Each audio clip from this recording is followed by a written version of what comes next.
And welcome to Hero Power. This is episode 140, and I am your host, Avantes. And as always, I'm joined by my co-hosts, Zeroshio.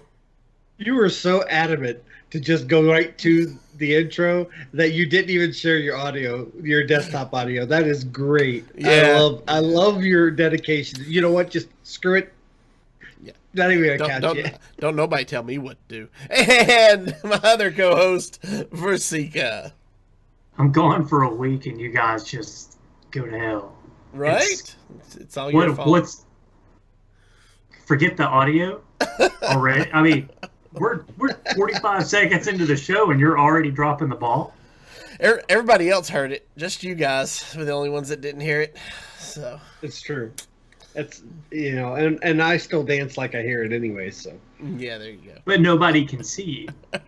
Well, yeah, but I move enough in the intro. It doesn't matter. He's dancing for himself. I'm already dancing in the intro. I don't even know. I don't remember half of that stuff. Anyways. All right. Well, we have a great show for you this week. But before we get started, we want to welcome a new patron this week. Yes. So welcome to Sherry, also known as, got to remember her. Is that Kermit? Kermit's. Yeah. Welcome, Kermit's. Glad to have you. So glad you were able to join us. And we thank you so much for your support. No new iTunes reviews this week. So if you guys like what you hear, go to iTunes and leave us a review. Let us know what you like about the show. Let us know what you don't like about the show. We'd love to hear it. So and furthermore, leave us a written review. We've gotten some reviews lately that have just been stars with no writing. We appreciate the stars, or even whether it's 1 star up to 5 stars. The fact that you take the time to rate us, that's important to us. But whether it's 1 stars, 2, 3, 4, 5, at least tell us why. Even if it's just you guys are doing a great job or you guys are doing a horrible job, as long as you tell us why. That way we can improve or stay on track with your rating. And we will read it. That's right. Yes. No matter what you put in there. All right. Well, as long as it fits within, I mean, it's got to be safe for workplace. Yes. Yeah. As long as it is on topic and not vulgar, we will read it. All right. So that brings us to the news. So there is a lot of news. There is a lot of news. There is a good bit to talk about.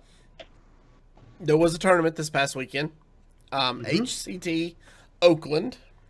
Yes. This was a tour stop, so we got to see. I'll be honest, I was really busy this weekend. I actually have not seen any of this tournament. So, Zeroshio, did you? Yes, as a matter of fact, not only did I watch the tournament, we had some friends of the show and friends of the community compete. Run, he said, a Red Knight, Bodicus from Coin Concede was out there, and Edelweiss, who's part of the Badass Women of Hearthstone movement and part of Team Swagoy, also competed. She did really well. I think she ended up finishing 29th and actually competed on stream against Yoet's Flow. So some notable names in the podcasting and content creation community, including Red Knight. Now, Red Knight's one of my favorite people to mess with and troll his chat. But what he actually did is he had a friend of his that used to live in near his hometown move out to California, and he actually helped him get out to California, gave him a place to stay and everything, and did an IRL stream of getting up in the morning, a meeting Run, he said, for coffee. After the tournaments, he would do another IRL stream talking about, his experience so far, what he's learned, and what he's disappointed about.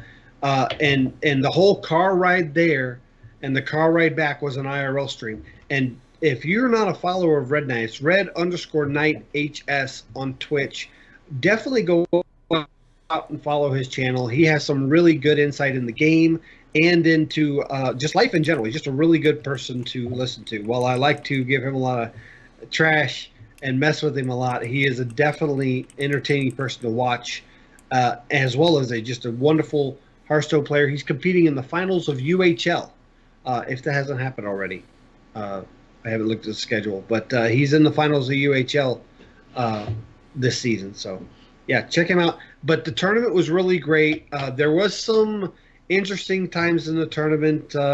Some people doing things on stream that were poor sportsmen and things like that involving Shutterwalk playing against it, not playing as it. But other than those couple small things, it was a really good tournament. You saw a lot of interesting decks. And Tare, as well as Killin' All Day, if I'm not mistaken, both brought Quest Rogue. And Tare ended up taking this whole tournament. And I think it was off the back of the unpredictability of Quest Rogue. While Quest Rogue's been nerfed a bit, nobody expects to have to play against it in a Conquest tournament like this. So nobody built a lineup plan for it. And in a open deck format where people get to see your decks, you can always tweak the way you play your decks to accommodate the unpredictability of deck lineups. But with Quest Rogue, you almost have to have a deck to beat it properly.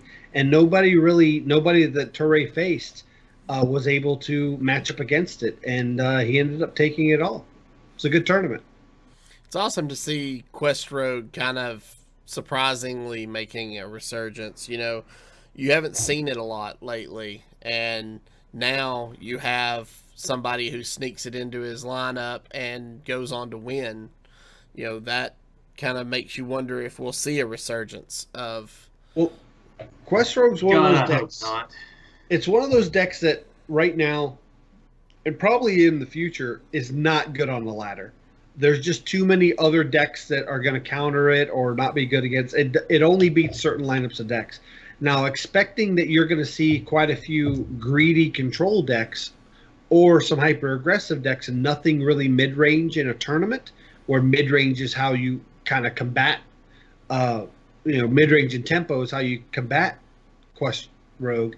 The new variation of Quest Rogue is more tempo-based, and it's not just a one-sided match like it used to be, because you need to at least get control of the board and control of the board state when your minions are only going to be 4/4s and can be cleared. And one of its bad matchups can be that Control Mage. Now, a lot of people brought Control Mage to this tournament, but Teray did not face a lot of those individuals, so he did get some luck in his matchups. And when he did face them, he did his best to not get that unfavorable matchup.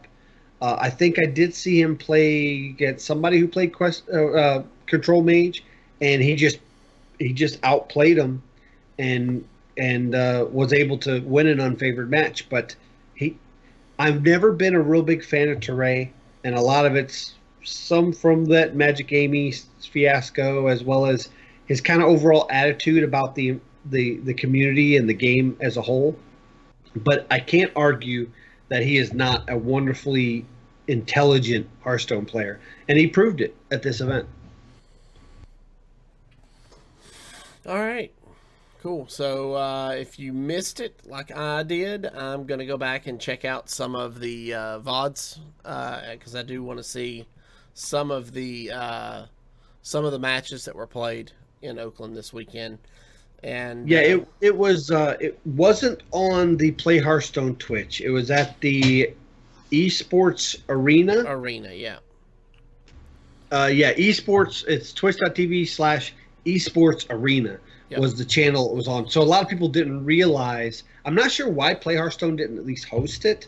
Maybe it's just some miscommunication there, but the production on it was pretty good. I think there were a couple faults here and there. Where there was some, muted casters, so it only talked like one caster was talking, and there were some sound issues and some, obviously it wasn't done by your top-notch Blizzard production crew. But I like to see that some independent groups are getting together to do these. I just hope that Blizzard helps, the esports division at Blizzard helps guide them to make these a little crisper in the future. Cool. All right, so that brings us to our next topic, which is the global games have begun. You guys remember we talked about this a few weeks ago. Voting opened, so where you could go and vote for the players to represent your country, and the teams were picked, and now the tournament has begun. I think this is the first week, and so Day two today as of the day we're recording. And they've changed the format up significantly since last year. Okay, tell us about it. Instead of doing the round robin, like 10 weeks around robin, their first round is 6 rounds of Swiss.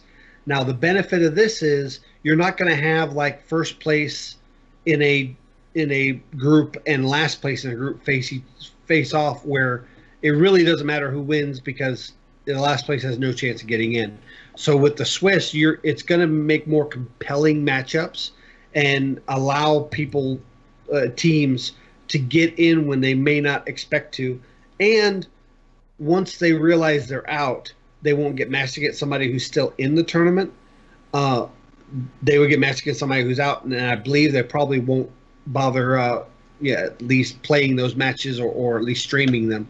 So it'll be better for production and for people watching the matches. And then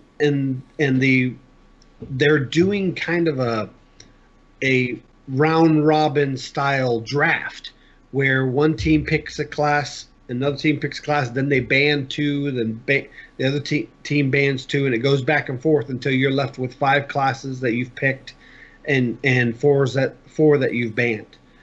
So that, to me, that's smarter. And then they blind pick their order of players and what classes they're playing.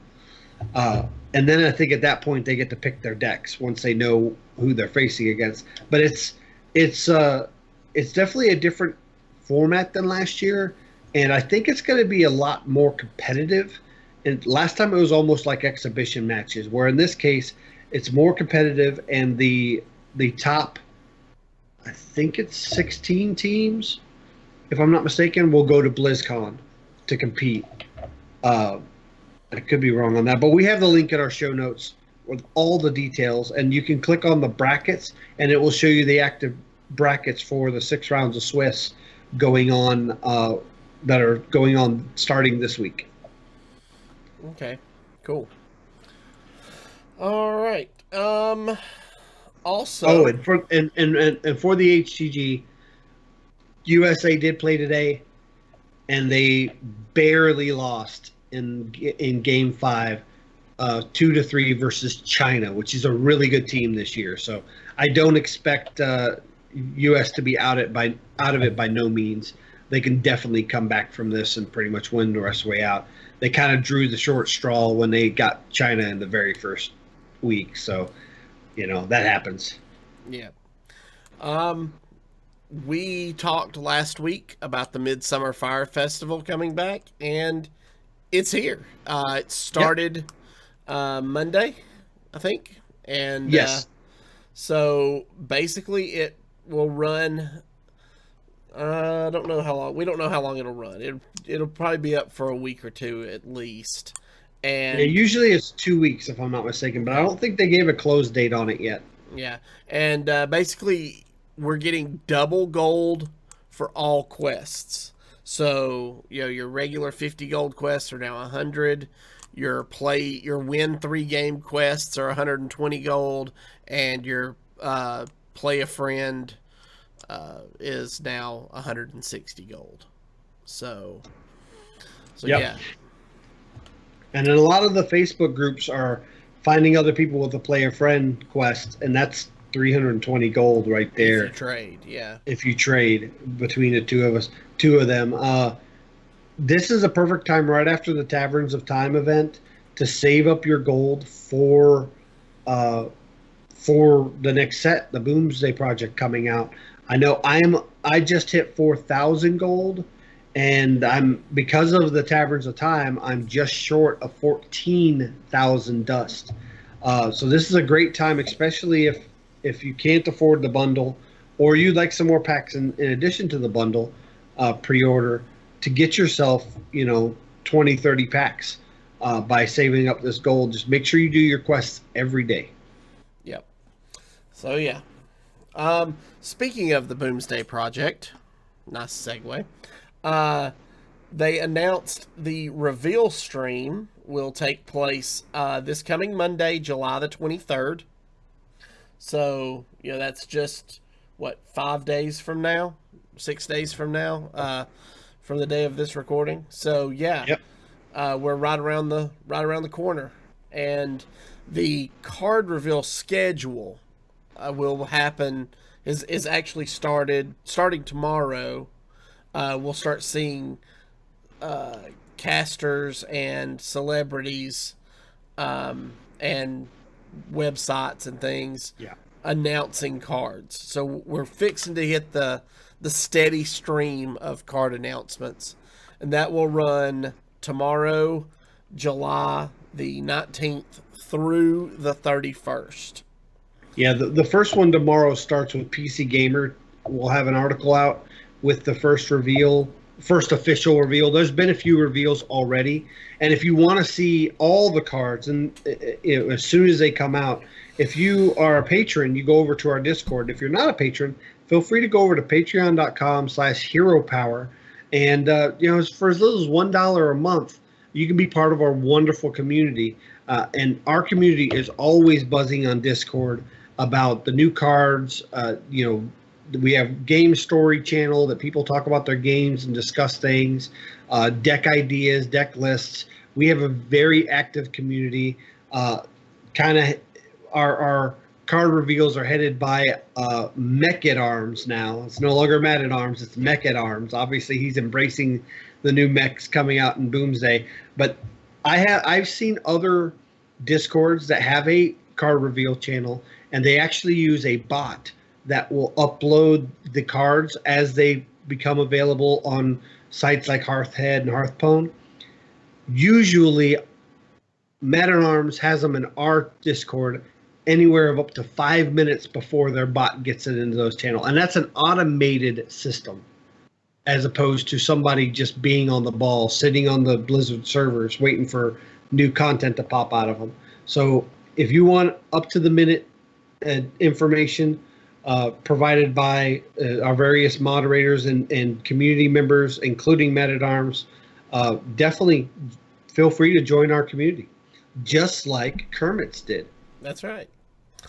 So now that we know when the card reveal schedule is going to happen, Blizzard made another announcement this week, which kind of caught a lot of people by surprise because they're doing something they've never done before. Now, they've had fireside gatherings where you go and hang out with friends and talk about the new expansions, and they've had fireside gatherings where you go after an expansion has come out and you kind of open all your packs together as a group, but they've never actually done an official pre-release party until now. This is big news. Yeah, so August 4th and 5th, so 2 to 3 days before the expansion officially launches, there will be specific locations all over the world that will have events to commemorate the upcoming launch. All of your pre-order packs will be able to be opened at this time, at these events, allowing you to use them for special fireside brawls only available at these locations. So, and the cards. Go ahead. The cards can be opened while you're signed into the fireside, that specific fireside. Yes. And while you'll be able to have them in your collection outside the fireside, you will not be able to make decks with them, disenchant them, or enchant to create any of those new cards until the actual launch date of the 7th. That's correct. And they're being very, very tight-knit and specific on the way this is. It's going to be very difficult for people to spoof, as well as you will only be limited to just playing the cards in the brawl, and that's it. Yes, that's correct. So if you have one of these events close enough to go to, and you want to do something like this, you need to make a scheduled time to go there. It will be a ball. There's events all over the world. And in some areas where there isn't a lot of availability, like South America, there's only one in Brazil. But they're doing a giant event where they're having specific themed food, drinks. It's going to be a gigantic blast. Mm-hmm. Yeah, because they know they're the only location in all of South America. There are 5 locations in North America. Well, in the U.S. There's 5 locations in the U.S. and 2 in Canada. Those locations are Santa Ana, California, Las Vegas, Nevada, New York, Fairfax, Virginia, Austin, Texas, Toronto, and Quebec. So if you are in one of those areas, or one of those areas is within driving distance for you, we highly recommend you take the time and go check this out, because this is going to be a really cool thing. And I know Blizzard is using this to gauge whether or not this would be good to continue in doing for future events. They love to throw these things out there and test the waters. And this is one of those times. They're testing to see how the community reacts to this event. So if you're within driving distance to one of these places, go check it out. It's going to be a good time. I can promise you that. And on that same note, if it's a couple hours drive and you're willing to do it, because next time they may see that there were so many people at these numbers, they need to add some areas in areas they didn't reach, like maybe down in Florida or Georgia, in areas they didn't reach, maybe like middle of the country, Chicago, things like that. So the more you help Blizzard know that you want this, the more they'll broaden the horizons and maybe have this happen more than just an exclusive group of places. I'm speechless to the point that I'm just so excited the future of Hearthstone from just hearing this news. Make sure you let the on-site innkeeper know where you came from to get there, because they will report that back to Blizzard. So. And we have some people in our community that are in some of these areas. I'm almost positive that unless there's a big movie release that weekend, Ridiculous Hat will probably hit the one in New York. We have family and friends of the show in Texas and California. So find those other podcasters and community members and let them know that you listen to podcasts and you appreciate what they do.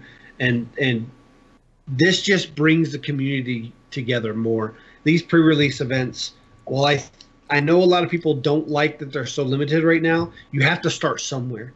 And maybe next year we get a dozen locations, or next set we get a dozen locations.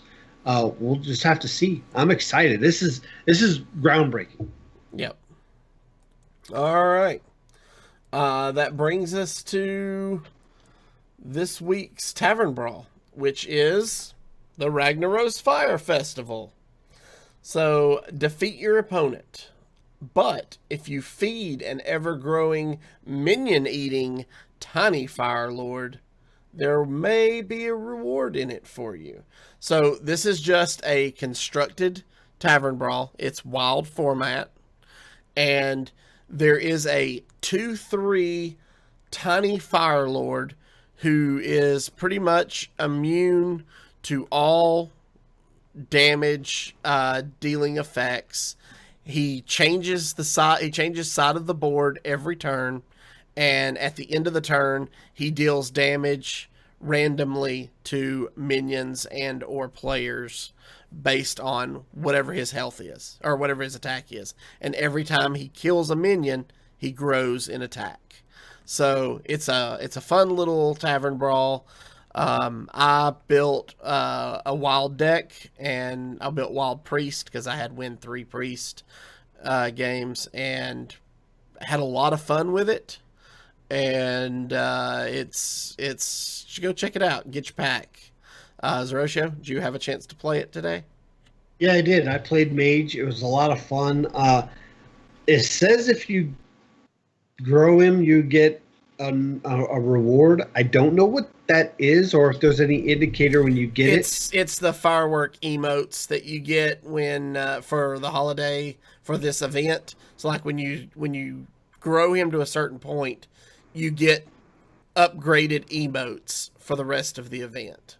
Do you know what threshold that is, or? I think you have to kill 30 minions to get the first one, and then it's like 30 more to get the highest. But level. not in one game, right? I don't know that for a fact. Oh. It might be. That's a lot in one game. I played, like I said, I played Wild. I played Reno Priest, and in one game, my opponent and I killed like 60-something minions in one game. I get it. When you have somebody cooperating on the other side and not just going to your face every time they have a chance and trying to kill you. But I'm sorry. Wait a minute. You did say this was a wild Tavern Brawl, right? Yeah, correct. Okay. Yes. I was just making sure that we were still talking about the same thing, because in wild Tavern Brawls, no one ever does anything but go to your face.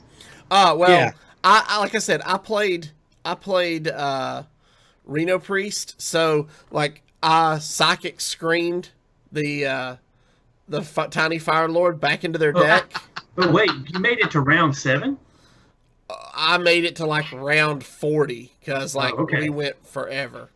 Okay. That game took like an hour to play. You got somebody good, because all I got was just face bandits. I'm not even bothering playing this one. If it says wild in the Tavern Brawl description now, I just go ahead and go on to the next week. Gotcha. So yeah, it's fun. Go get your pack. All right. I enjoyed it. I enjoyed it. I mean, hopefully I can find a friend to do this brawl with and get the rag up large enough to maybe get the rewards or something. I don't know if you can do that with friends or not, but yeah, I just really want to find out what that reward. I didn't see any indicators. At one point it says you're doing a good job, keep going. Yeah. And that's all I got. But speaking of aggro and going face, let's talk about this week's deck from Virsica.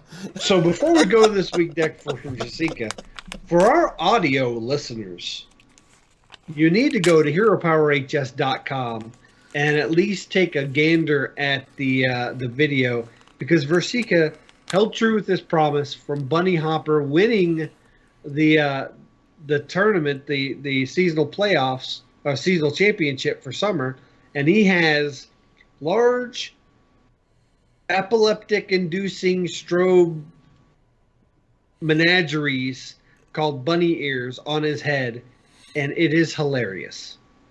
Yeah. You have to check it out. Yep. So, all right, on to this week's deck. As I said, aggro, face. We're playing the Healing Zoolock deck that you have more than likely seen on ladder. In fact, we ran into this deck a couple of times last week when we were playing Odd Rogue with Mike Lowe. Yep.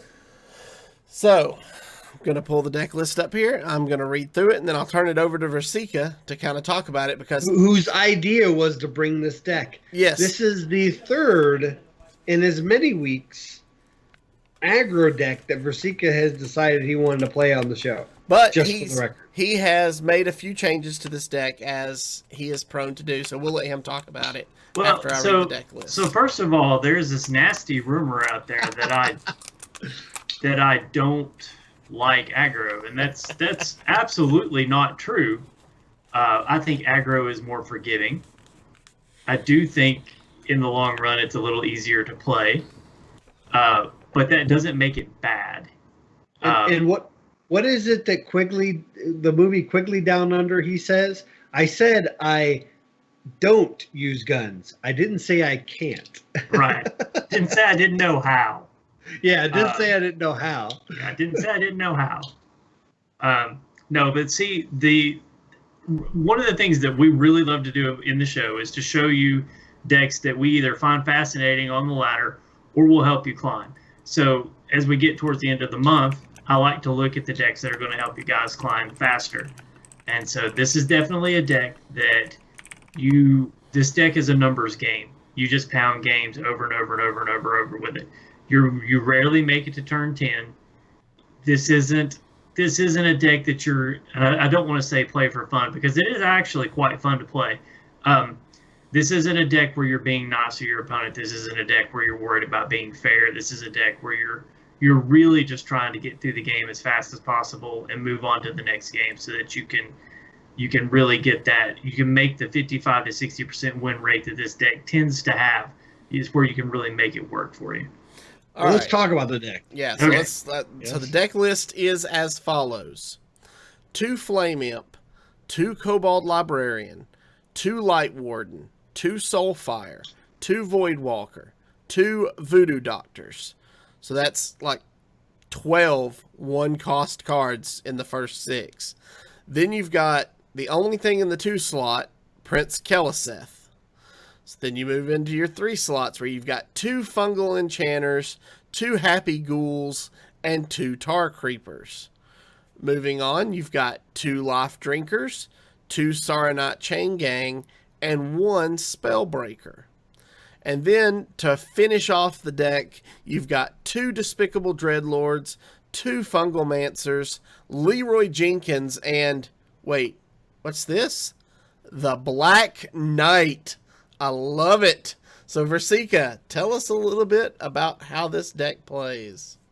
All right. So, I mean, it's not a sophisticated deck. You deal damage to yourself. You heal yourself back up a little bit. You heal your minions back up a little bit. You make your Light Wardens big enough that they become threats, so that your opponent wastes his resources in dealing with them. Hopefully you get some good damage in before they do. And then, you're mulliganing for Prince Keleseth. You want him early, so that when you throw down those Saronite Chain Gangs and Tar Creepers, they're something that your opponent's got to get through. And then you're using Life Drinker and Soulfire as either finishers or setting up your finisher with Leroy. If the game starts to get out of hand, the Despicable Dreadlords kind of help even it up and help you reestablish board control. Fungomancer is just one of those cards that it is what it is. You have to be careful when you play it. You don't want to play it onto a board that is either getting ready to be cleared or has the threat of being cleared. So you do want to kind of be, I don't want to say stingy, because you want to push damage as fast as possible, but you do want to be at least thoughtful about when you play your Fungomancer. Leroy Jenkins is Leroy Jenkins. He's been that way for a while. He is what it is. So my list runs the Black Knight, which I haven't seen another list run the Black Knight. And the reason why I put Black Knight in the deck, this deck has about a 60% win rate against almost everything but Odd Paladin, Even Lock, and Dragon Priest. One of the things that I found was with Dragon Priest and with Even Lock is that I could push them pretty close to death, but I was almost always falling short at least one taunt. And I felt like if I could get rid of that taunt, like the minion altogether, that I would have probably won the game. So I started looking at Spellbreaker, but Spellbreaker didn't actually get rid of the minion. It got rid of the taunt, but didn't actually get rid of the minion. And I needed to get that minion out of the way most of the time. So the Black Knight is sort of that, I've run out of gas, I need to restock my hand. You put it out, you get rid of the taunt, and you kind of make that last push. Hopefully during that time you've either drawn into Leroy, you've drawn into a Life Drinker and Soulfire combination, or something along those lines. Once I added the Black Knight in, I actually went down a little bit. I went down to about 57% win rate against all the other decks. But my win rate against Even Lock and Dragon Priest went from about a 25 to 30% win rate up to about a mid 40% win rate. So it actually almost doubled with just the addition of the Black Knight. So what I actually ended up doing, the card that was in there that the Black Knight took the place of, was Void Ripper. And I found that Void Ripper was so situational that most of the time I just ended up dying with him in my hand. waiting for that perfect moment to play in. So I actually haven't noticed Void Ripper out unless I have Tar Creepers on the board towards the end when I'm trying to finish. So, in those few games, Void Ripper did actually make a difference. And most of the time, it was just a dead card. Black Knight is a dead card most of the time if you are playing anything but the control-y decks. But he does allow you to push if your opponent can't clear. Like Taunt Druid against this deck, once I added the Black Knight, my win rate's somewhere in the mid-70s. It's just, it can't clear and can't get through. And Black Knight is usually there right at the end when I need to push through. It's a solid deck. I'd say if you're trying to climb and you want to get out of that teens range and probably up into the mid-single digits, this deck would probably do really well in getting you there. I would say right now its poorest matchup is probably APX Voids, Aggro Mage, or Odd Paladin. Odd Paladin, I almost always lose to Odd Paladin. Yeah, I don't know. I play this variety of Heal Zoo that runs the one Leroy, but I do have Void Rippers in mind. I actually don't do terrible against Odd Paladin because the thing Odd Paladin does is it keeps pace. It puts out lots of minions each turn. But if you get the right draws, you can do the same thing, and your minions can trade into their minions, which is the difference, and then they heal back up. It does take the right draw to beat them, but you can beat the Odd Paladin more than you expect. I like the exchange for the Void Ripper, taking the Void Ripper out and putting in the Black Knight, because the Void Ripper, when I play it, it's more of a win more card. You're pretty much already ahead on board. You're going to win the game in 2 or 3 turns, and it changes it to winning the game in 1 or 2 turns. Where the Black Knight can take you from a losing situation when they slam down a big the Grizzly, the 3/12 taunt Grizzly, or the Witchwood Grizzly, or a Sleepy Dragon, and it can take that game where you're like, well, might as well bottom right hit concede. You can kill that minion right away, go to face, and now they've lost a huge body they would need to trade in, where if you just silenced it, it can get a good value trade and keep them in the game. So I like that, the comeback potential of the Black Knight, and I'm excited to see how it works. Yeah, me too. This deck, I've been playing a version of this deck and having a lot of fun with it. So, all right. Do you guys have any last thoughts before we move on? Because I have one announcement I want to do, but I want to give you guys a chance to do last thoughts first. So, well, I'll go first. My last thoughts are, it's Boomsday season coming up, and then we're going to be ramping up into BlizzCon. A lot's going to be happening at BlizzCon for Hearthstone this year. We're going to have the HGG finals happening there. We're obviously going to hear about the third set at BlizzCon. So this is an exciting time to get what you can out of the Boomsday launch, and then start getting right to saving up your gold, doing your quests, getting your daily play in to get ready for the third set this year. I think once the third set comes out this year, you're going to see a new variety and new meta that's going to be very similar to what we're seeing right now. I'm excited on how the game is changing. So just keep in the communities, show those podcasts, content creators, streamers that you're enjoying their content, and let's make Hearthstone the premier game, casual game, or competitive game to play in the country and the world, which I think it's getting there. Virsica, anything you want to say before we head over to the play portion? Just that you guys know I love you, because they are doing a Shark Week pre-advanced screening of something in downtown Knoxville. Now the Discovery Channel is in Knoxville, and I gave it up to be here. So. It's okay. I give up Big Brother every week. Well, this is a once in a lifetime thing, so I'll It win. shouldn't come on every week. Fine. All right, so I have an announcement to make. Next week, we are going to have a very special guest on the show. You may know her as one of the badass women of Hearthstone.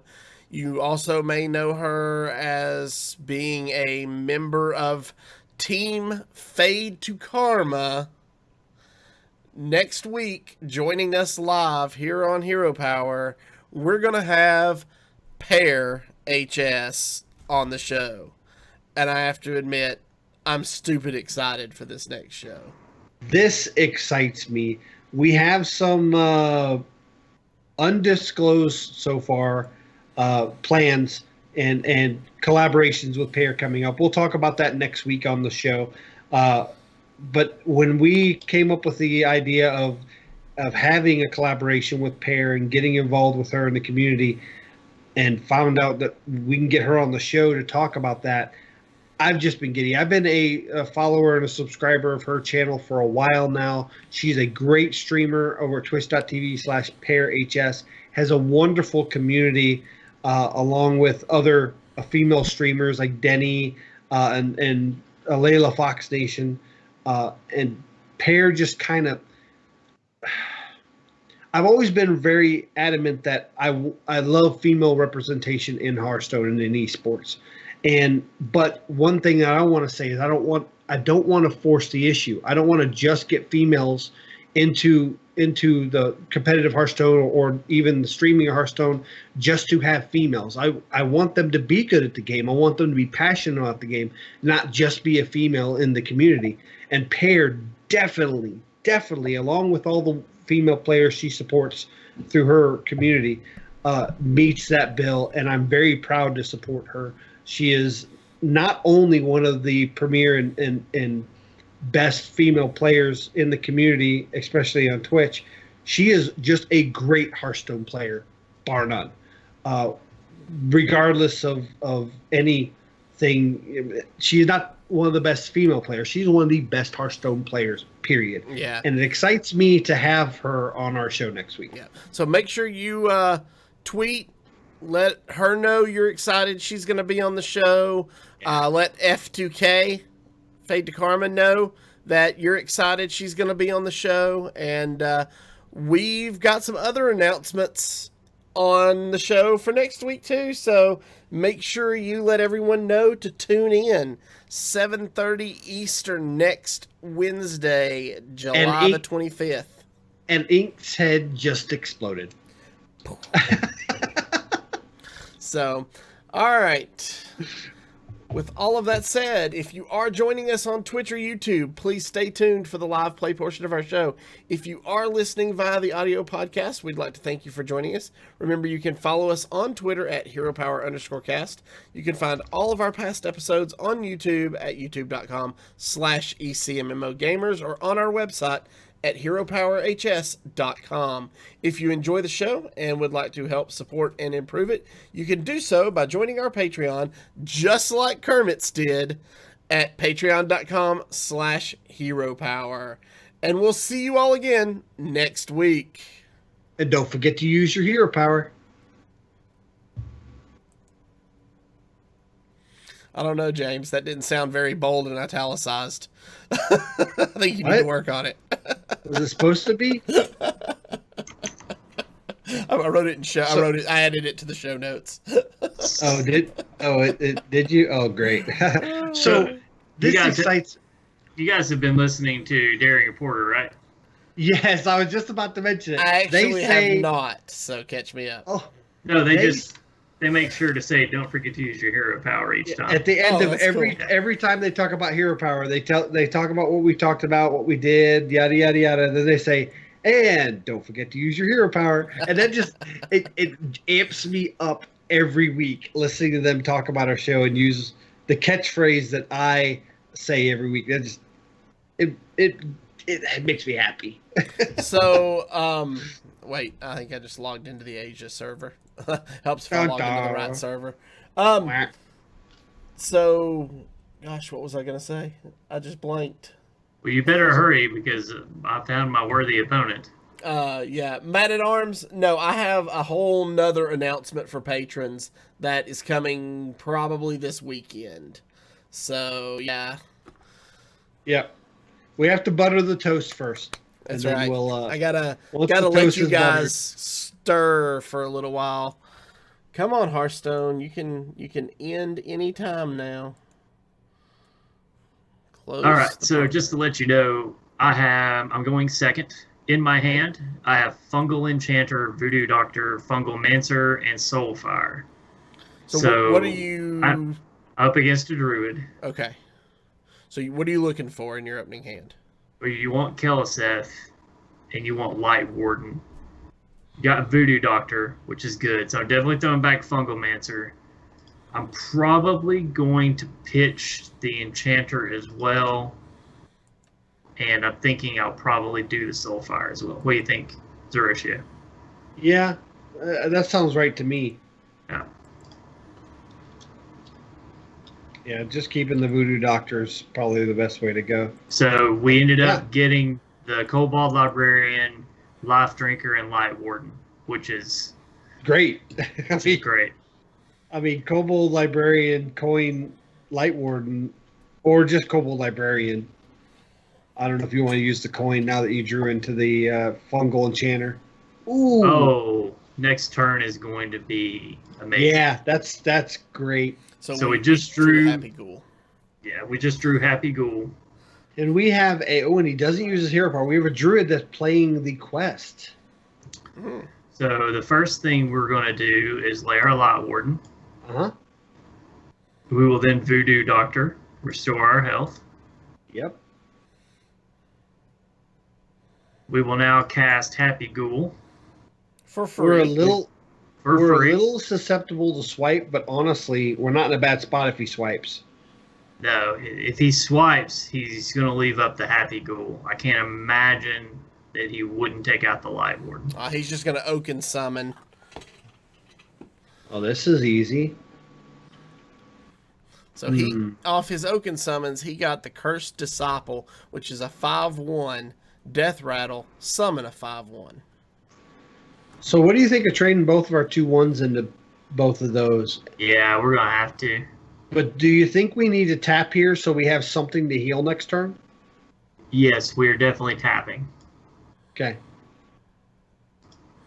And we're hitting him in the face and removing his 6 armor that he got off the Oaken Summons. And off the tap, we got Soulfire. Yep. Which is good because next turn we have options. We can either Life Drinker, we can Fungal Enchanter, we can tap or we can coin tap Fungal Enchanter, we can coin Despicable Dreadlord, or we can just straight up Soulfire. So he nourished for mana crystals. Yeah. And then he hero powered went face. I'm surprised he didn't get a value trade. That may mean he might have like Spreading Plague. So we're gonna Fungal Enchanter. So we're probably Walker. I think more than likely because there is the threat of Spreading Plague. I'm probably going to just Life Drinker and send 8 to face. I like that because it puts less things on the board for the plague, and we can deal with the plague with the combination of Despicable Dreadlord, Coin, Soulfire. Yeah.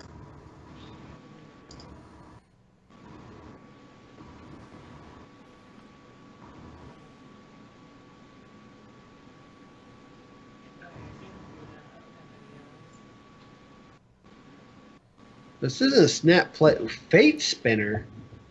So we ignore that, right? Yeah, but he definitely chose to do 3 damage to all minions. So next turn, this board is clear. Not now. Top deck Spellbreaker. So we'll do we throw the Voidwalker out now? That. Yeah. I agree. Yes. And we're pushing enough damage to face that at this point, we're going to sneak something through. Yeah. Even if he's Spreading Plagues. I can't imagine. He'd have to top deck it because he would have played Spreading Plague last turn, surely. I think There's Malfuria. That's a strong play by him, but yeah. And he'll end up clearing the Voidwalker and the Light Warden. no, he armored up. Oh, he So did, wait. didn't he? Do we have lethal here? Well, we clear one of them with the Light Warden for sure. Are we sure? Yeah. There's no other way around it. We've got lethal. Hold on. If we go Spellbreaker, Happy Ghoul into one, Life Drinker into another, then we Fungal Enchanter. How much does that beef up our Light Warden? Then we can finish off the last one with Soulfire. That'll go up 5, 6, 7, 8, 9, 10, 11, 12, 13. Okay, it's 13 points of damage. Okay, so we're Yeah. still short. I- Okay. We're It was still it's short. close. Short by 3.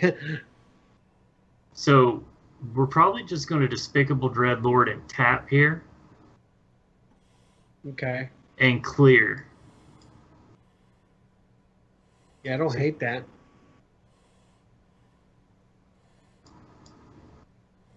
We get. Okay, I see how you're going with this. So we're not clearing everything. No. Okay. So this next turn, even if he manages to clear off most of our threats, he's going to have to spend resources to do it. Yeah. And we can Fungal Enchanter. Soul Thief. Well, he knows what we're wow. gonna do now. Yeah. So that may change things a little bit because now he He's can probably Fungal. gonna Fungal Enchanter. Yeah. And It's he'll still play a lethal if happy. you Fungal Enchanters. Still lethal. I think so. Yeah. And I think he knows 14. it now. Between We got Leroy 14 and on board. Soulfire, yeah. Yeah. Oh yeah, yeah. Because, I mean, he has to clear Heal Soulfire the Light Warden. Yeah. What's And he now he's got discard? to armor up. And he can Discards clear one of the Fungals. the Despicable. Armors up. But he knows we have a Leroy and Soulfire. Matt at so- Arms in chat says this was Togwaggle Druid. So there we go. That's lethal. So Leroy, then Soulfire. Correct. Well, after we attack, either way. So that's just Leroy. Yeah, just Leroy. And see, this is why I like Leroy over Doomguard, because if you get Doomguard and Soulfire in your hand together, it can be troublesome. But Leroy and Soulfire together is not a big deal.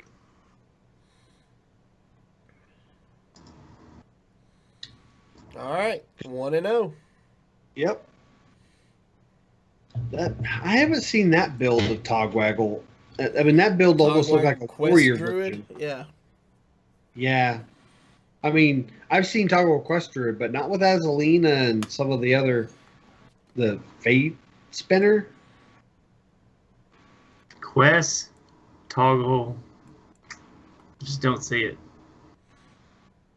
I've seen Quest Toggle before, just not All right. So that list. this, if it's Odd Paladin, It's is just going to gotta be I mean, a really, especially with us going second. yeah. This is probably a loss. Well, at least a Light Warden will trade for the most Yeah. part. And I'm going to keep the Sarnite Chain Gang. I like keeping this whole hand. But I want to try to grab one of my earlier minions than Life Drinker. So because ditch a lifer. We're gonna Yeah. do that on 4, right? So Yeah, I guess Sar- we need Sar- Life Drinker. yeah, Sarnite's got to happen on 4. If it's odd, if we don't Sarnite on 4, we just die on turn 5. It's a bad grab. So we mulliganed away and got the Spellbreaker. So. Yeah. Well, Fungal Enchanter plays the curve. But we're Yeah. gonna be using that Light Warden to trade. Yep.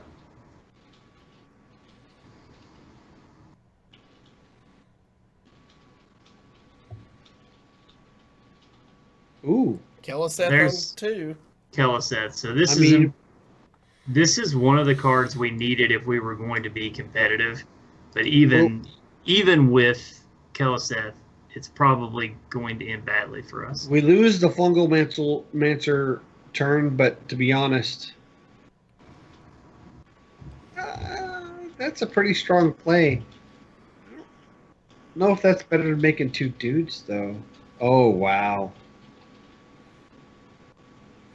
Fire Imp. Tap. Tap. That's what I'm thinking. Or tap first, maybe?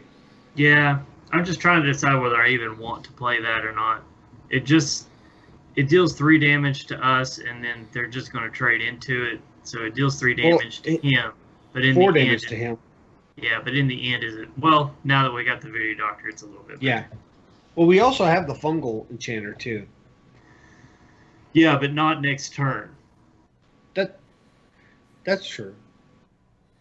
Yeah, because I don't think we got to worry about our health right now. Chain gang. Yeah. Oh, he's going to ignore it. Good. It's actually No, good for us. that's not good for us. That just means he's got level up in hand. Yeah, but he's already coined, so he's not going to do it this turn. And So if we'll he get wants trade to value. clear, he'll have to use the 1/1s to trade into the chain I think- gang. I think if he has level up with his hand, he made a mistake using the coin.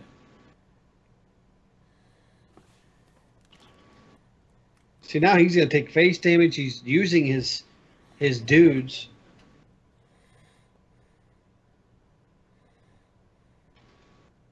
Yeah, he's just wanting to get face damage. That's all he's trying to do.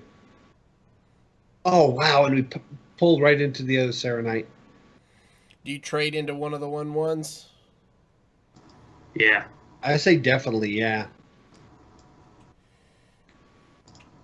I think we have drawn what we need to stabilize this, because next turn we can get value trades and fungal enchanter, and that's going to be great. Like, he can't even trade this off properly.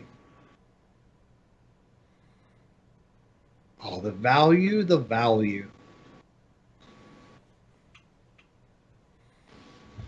So let's see.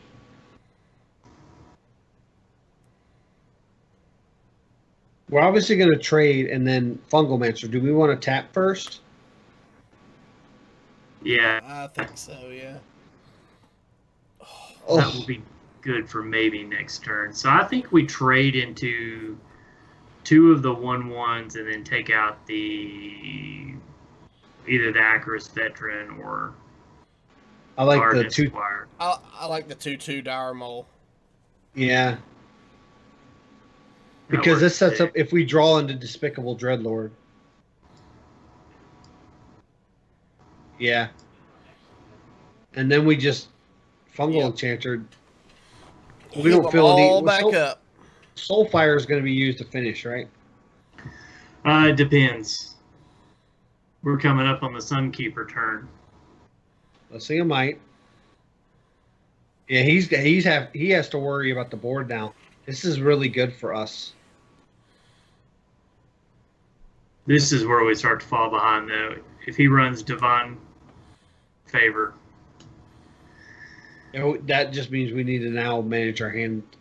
yeah, Fungal Mancer. probably. I I'm like looking- Fungal Mancer here. I'm looking for a reason why we wouldn't, and I don't see one. Unless I wanted to tap and Life Drinker just to add more pressure and get things I think out of my hand. If we were going to tap, I would tap and Spellbreaker and then clear the 1/1s. Well, if you tap in Spellbreaker, if he lays Tareem, the game's over. That's true. Yeah, but if we tap and Spellbreaker the 1/4, we kill one of the 1/1s. So he'll only have 2 minions. I don't think yeah. Yeah, I think you're right. Yeah, I think Fungal Mancer's the play here. Yeah. yeah.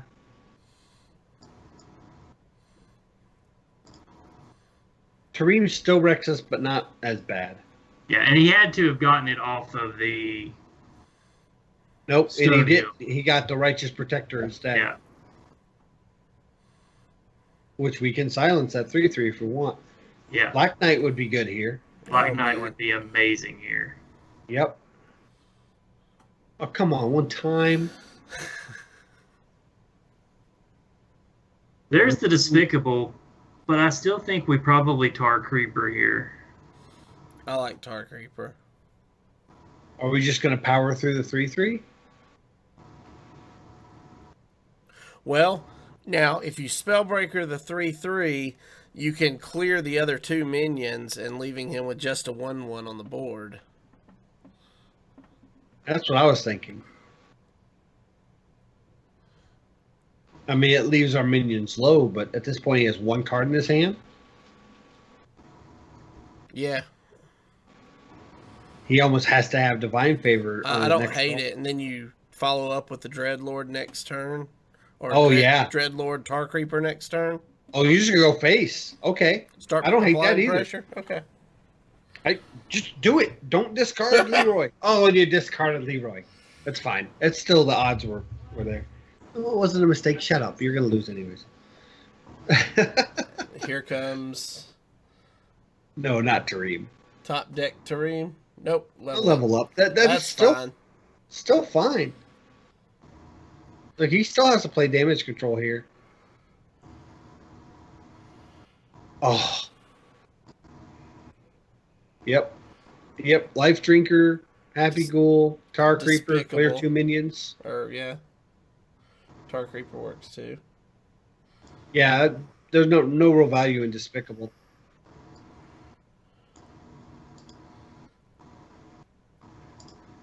Yeah, I don't think we tapped though. Okay. I don't see why. He doesn't have a way to go over the top right now. Well, just that, but not for 12 damage. And that's game. Yeah, he's done. All right. Good job. 2-0. Just like that.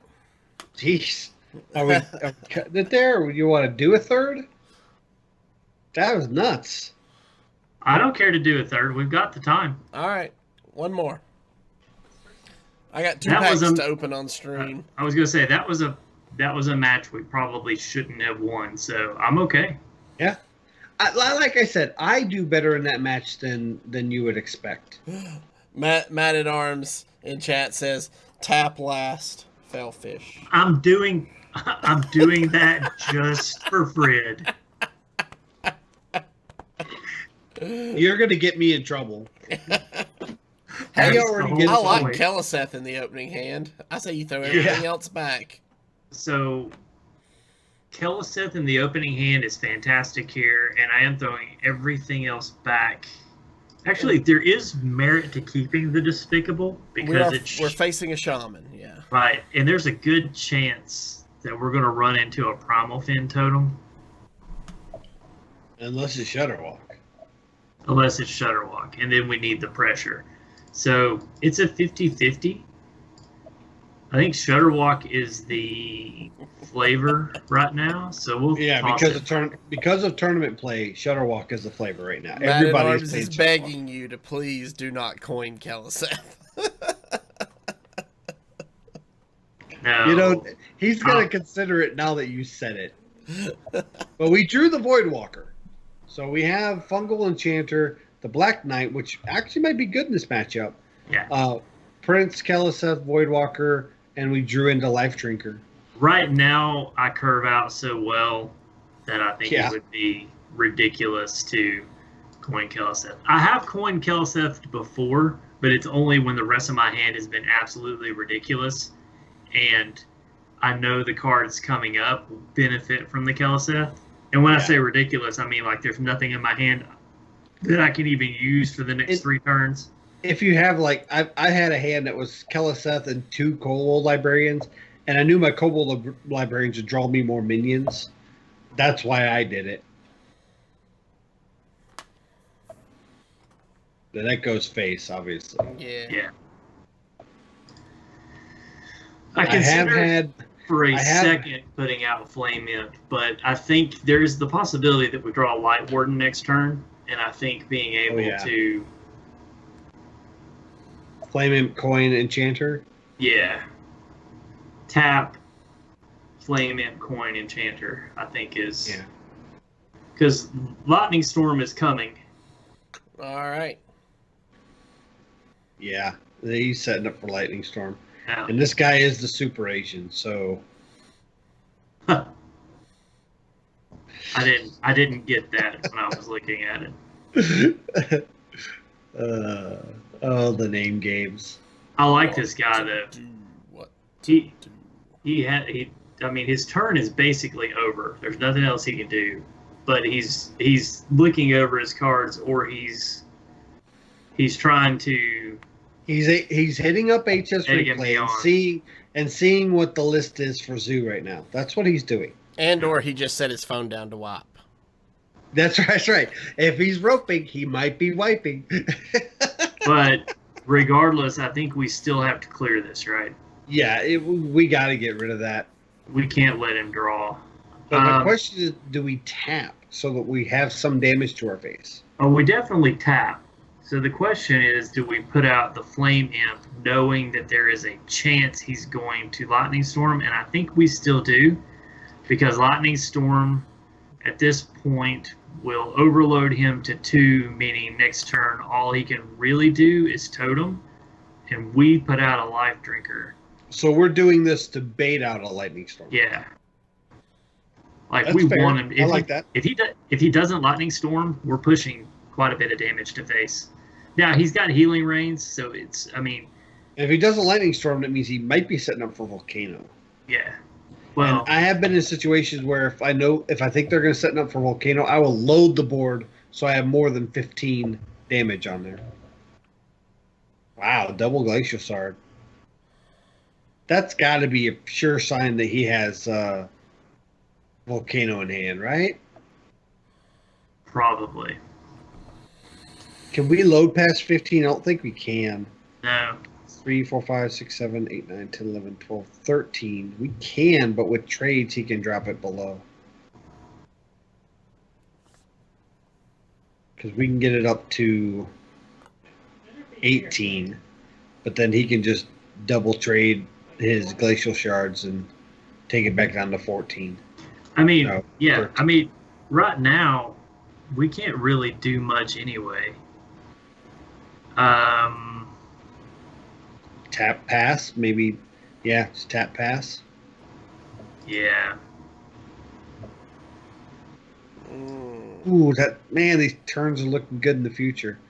I hope that he volcanoes here. I don't think he will. I don't think you will either. I want him to, but I don't think he will.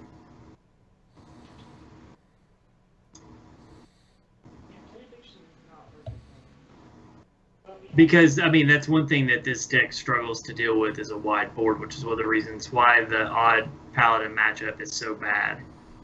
Yeah, I thought about Life Drinker that turn to further bait it out. And I probably should have. I'm probably being a little greedy with my Light Warden. But I know, yeah, I So should this have is Life good. Drinkered. Well, this isn't bad because now when we load up the board, he might not be able to volcano.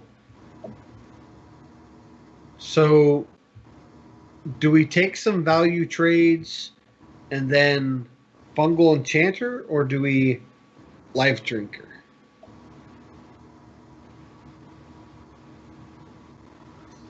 Okay, so what are my taunts I'm worried about in this matchup? None of the Giants. So we're not have to worry about any of them getting taunted up. Chain Nope. Gang. Chain Gang's it, right? Yeah, we want to get rid of this Chain Gang because he can grumble next turn. Yeah. And So we'll be in a bad spot. So what I'm thinking is we go ahead and coin out Black Knight and clear the other Chain Gang. Okay. So we coin Black Knight here, Trade in the Imp. trade in the Imp to get that one. So Now we we can, trade in this, and and now then we we get get- a Glacial Shard off. yeah, because then there'll be only one Glacier Shard back to his hand. Right.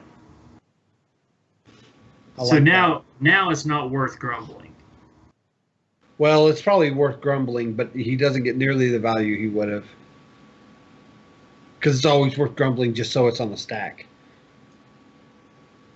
Second Chain Gang. Which we cleared just as easily as the first one. Yep.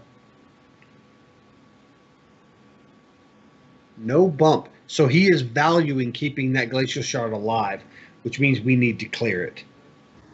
Yeah, so we've got a handful of stuff. I'm thinking I'm thinking we probably lay the Chain Gang and then Soul Fire one of these Sar Knights. I like that. Do we throw out any minion before we Soulfire to protect it? Do we want to have the Flame Imp or the Light Warden out?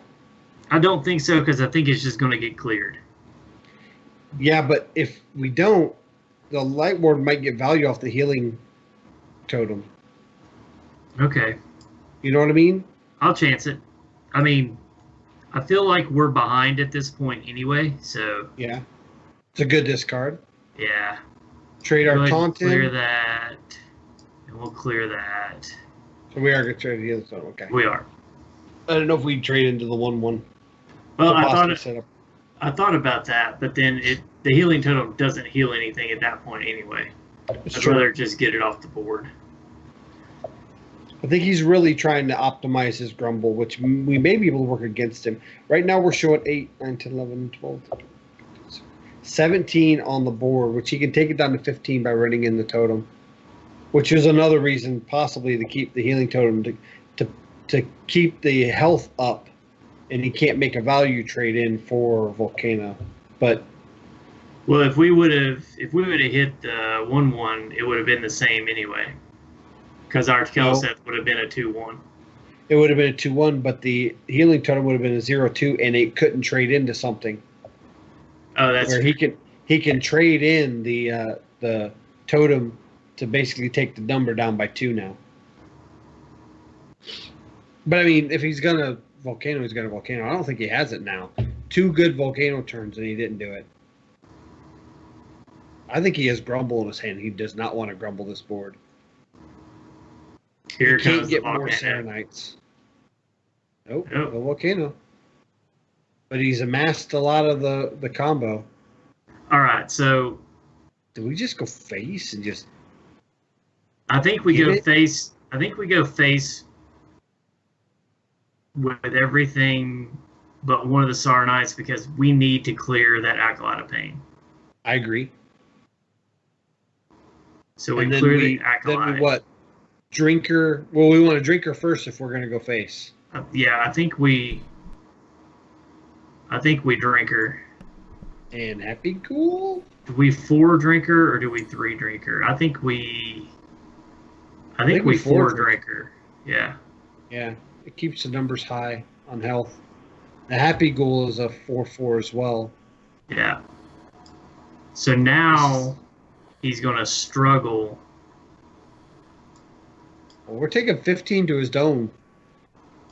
And in a situation that Volcano may not be his get out of jail free card. Tap last? Yeah, we're tapping last. Man at Arms is going to have a coronary. Man at Arms is already typing up a long email to Fred. He even said tap for Fungomancer. Hey, Chicago Tom, thank you for the follow. So he was setting up for Hagatha, but so is that lethal? I think it is. No. 8 and 7? It's 15. So no, we're math 3 off lethal. No. So we'll tap for 2 lethal. off lethal. Oh, there's our lethal. Tap for lethal. We tap first when it matters, Man at Arms.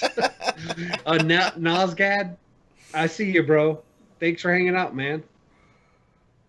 A lot of exciting stuff happening in Hearthstone. GG. 3-0 with this deck tonight. It's sick. It's sick. If you want this deck list, remember, it'll always be on our website at heropowerhs.com in the show notes when this episode goes live tomorrow morning. And the Black Knight made a difference. Not only in clearing off the Serenite, which the key to playing against that is make sure he doesn't get extra value other than 2 Serenites. Once they can Gorgonzola or the Grumble, the Serenite back their hand, it raises their chance of their combo not failing on them. So I really liked not only that it killed one of the Serenites, it also got a value trade the next turn. So I really like that card in the deck. Yeah, I think it makes a big difference. So, all right, well there you go. If you want this Heal Zoo deck, like I said, make sure you check our website in the morning, 9 o'clock Eastern, 8 o'clock Central, 6 a.m. Pacific. That's heropowerhs.com. If you guys have any questions or comments about this show, please email us at heropowerpodcast@gmail.com. Do us a favor and hit that subscribe button below on YouTube if you've not done so already, or give us a follow on Twitch like Chicago Tom just did to be alerted when we go live. For more details about our patron-only Discord, check that out over at patreon.com/heropower. And I'm going to interrupt real quick because if you go to Patreon and sign up as one of our patrons, we are starting to get more diligent on exclusive content for our patrons. And we might have some news by the end of the weekend. Maybe something special coming this weekend. Special for our patrons. Right. So please, if you are interested in being a patron, being part of some of that, now's the time to do it with the new set coming out. Our Discord blowing up like crazy, and some exclusive content rolling your way. All right. Until next week, good gaming. But do the buddy hop. Do the buddy hop.